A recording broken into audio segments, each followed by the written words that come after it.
দেখ দেখ ছেলেটা কত হ্যান্ডসাম। দোস্ত এই প্রথম একটা ছেলেকে দেখে এত ভাল লাগলো, দেখেই তো ভাল লাগতেছে, কি সুন্দর। না দিয়ে ওর সাথে কেন?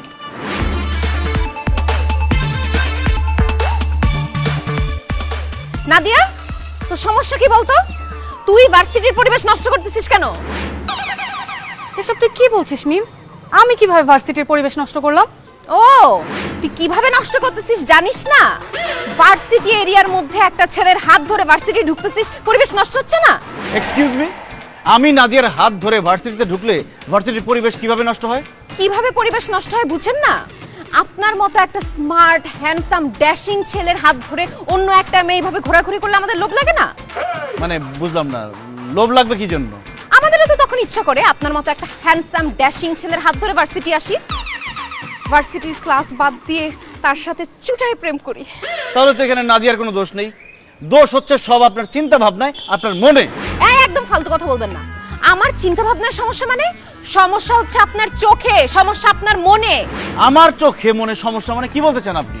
আপনার চোখে সমস্যা দেখে আপনি নাদিয়ার মতো একটা মেয়েকে পছন্দ করছেন, আপনার মনে সমস্যা দেখে আপনি নাদিয়াকে মন দিছেন, তার সাথে প্রেম করতেছেন। কেন? আমাকে কি আপনার চোখে পড়ে না?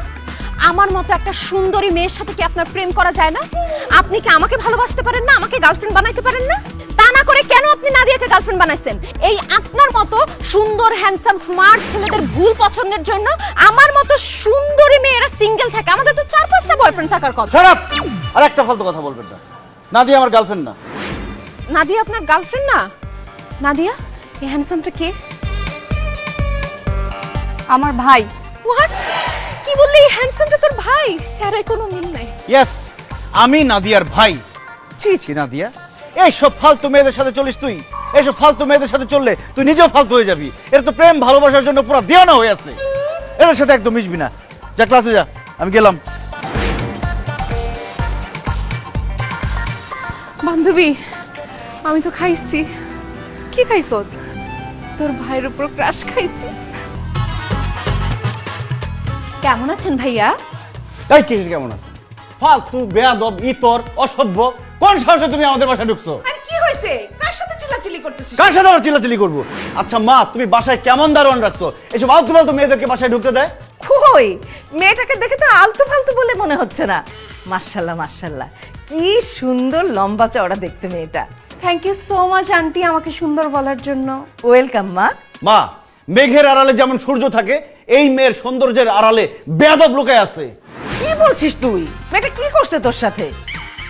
মা, ও হচ্ছে আমার বান্ধবী মিম। কাল যখন ভাইয়া আমাকে ভার্সিটিতে নিয়ে গেল, তখন ও সবার সামনে ভাইয়াকে উল্টাপাল্টা কথা বলে অপমান করেছে। আন্টি, আমি না আসলে সত্যি বুঝতে পারি নাই ভাইয়া যে আমার বান্ধবীর ভাই। যদি বুঝতে পারতাম তাহলে একদম উল্টাপাল্টা কথা বলতাম না, খুব মিষ্টি করে কথা বলতাম। ভাইয়াকে বসতে দিতাম, ভাইয়ার সাথে গল্প করতাম, ভাইয়াকে আদর আদর করে চা পানি খাওয়াতাম। ভাইয়া যদি বিড়ি সিগারেট খায় সেটাও খাওয়াতাম। এই চুপ করো, তুমি আমার বাসায় কেন আসছো সেটা বলো। ভাইয়া, আপনার কাছে ক্ষমা চাইতে আসছি।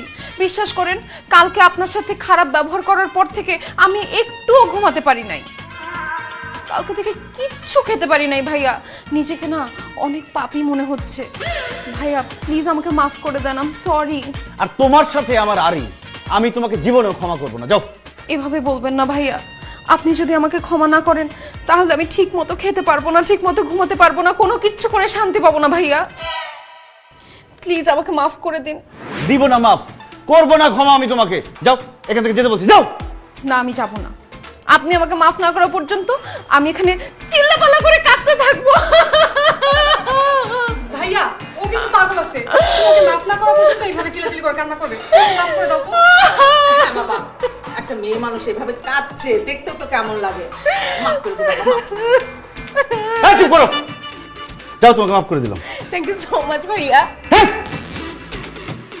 জীবনে কখনো কারো সম্পর্কে না জেনে উল্টাপাল্টা কথা বলবা না। অবশ্যই ভাইয়া, আপনার কথা আমি অক্ষরে অক্ষরে পালন করব। ফ্রেন্ডস, মানে আমি কি আপনার বন্ধু হতে পারি? এই, তুমি আমি কি সমবয়সী যে আমরা বন্ধু হব? ঠিক আছে, রিয়েল লাইফে না হোক, ফেসবুকে তো ফ্রেন্ড হতেই পারি। আপনার আইডিটা বলেন, আমি আপনাকে অ্যাড পাঠাচ্ছি। ইম্পসিবল, তোমার মতো ফালতু মেয়েকে ফেসবুক ফ্রেন্ড বানানোর কোনো ইন্টারেস্ট আমার নাই। ভাইয়া তাহলে আপনার ফোন নাম্বারটা দেন, প্রয়োজনে অপ্রয়োজনে কল করে আপনার খোঁজ খবর নিব। 01। এই কিসের 01? আমার ফোন নাম্বার আমি তোমাকে দিব না। ঠিক আছে ভাইয়া, তাহলে আপনার ইমেল আইডিটা দেন, আপনাকে মাঝে মধ্যে ইমেল করব। ইমেল আইডি কেন? আমার রক্তের গ্রুপ তোমাকে আমি বলবো না। নাদিয়া ওটা যাইতে বলো এখান থেকে। চলো। ভাইয়া এই, এই, দোস্ত, তোর ভাইটা না একটা কড়া মা। মা, আপনার ছেলে খুব ভালো মানুষ,